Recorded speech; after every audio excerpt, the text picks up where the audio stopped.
A cyanotic spell, most commonly referred to as a TED spell, is an acute, life-threatening episode of profound hypoxia, primarily seen in infants with tetralogy of Fallot. It is characterized by a sudden, massive increase in right-to-left shunting of deoxygenated blood across the ventricular septal defect directly into the systemic circulation, bypassing the pulmonary bed entirely. The fundamental mechanism of a TED spell is an acute disruption in the delicate balance between systemic vascular resistance and pulmonary vascular resistance. A spell is usually precipitated by one of two hemodynamic shifts: a sudden drop in systemic vascular resistance, often triggered by crying, feeding, waking up, or defecation; a sudden increase in RVOT resistance; an acute infundibular spasm of the right ventricular outflow tract, often driven by endogenous catecholamine release; tachycardia, agitation. Once the systemic vascular resistance drops below pulmonary vascular resistance, or pulmonary vascular resistance effectively spikes due to spasm, the path of least resistance for right ventricular blood shifts away from the pulmonary artery and directly into the overriding aorta. This creates a dangerous positive feedback loop: hypoxia, metabolic acidosis, further decrease in systemic vascular resistance and increase in pulmonary vascular resistance, worsening right to left shunt. Spells peak in incidence between 2 to 4 months of age.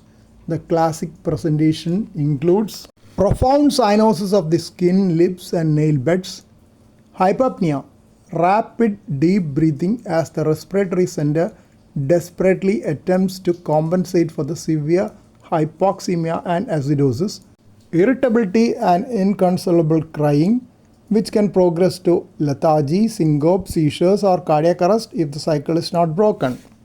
The characteristic harsh ejection systolic murmur caused by blood forcing its way through the stenotic RVOT typically softens or completely disappears during a severe TED spell, because the vast majority of RV blood is shunting across the VSD into the aorta. Flow across the pulmonary valve is drastically reduced, quieting the murmur.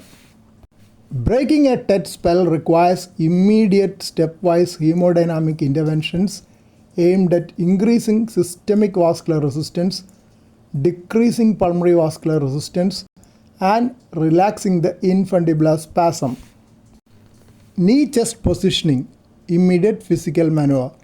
Tightly flexing the infant's knees against their chest acutely kinks the femoral arteries. This immediately drives up systemic vascular resistance, forcing more blood back towards the pulmonary circulation. Administer 100% oxygen, decreases pulmonary vascular resistance. While it will not fully correct the hypoxia, since the issue is shunt-driven, not alveolar, high-flow oxygen acts as a potent pulmonary vasodilator, helping to lower pulmonary vascular resistance. Intravenous or subcutaneous morphine.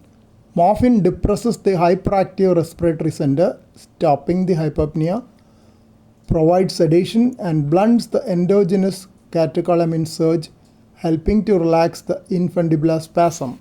Intravenous fluid bolus. Volume expansion increases right ventricular preload.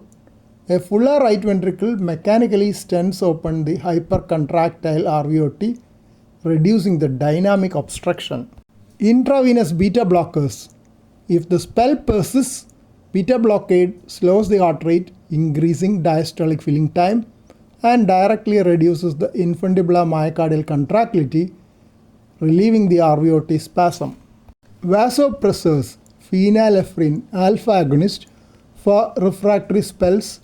A pure alpha-1 agonist like phenylephrine is used to chemically force systemic vascular resistance high enough to reverse the pressure gradient and push blood back through the pulmonary circuit.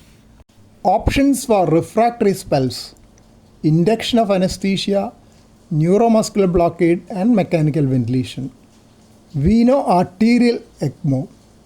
emergency stenting of the right ventricular outflow tract, emergency modified Blalock Taussig Thomas shunt, and finally, if possible, emergency primary repair.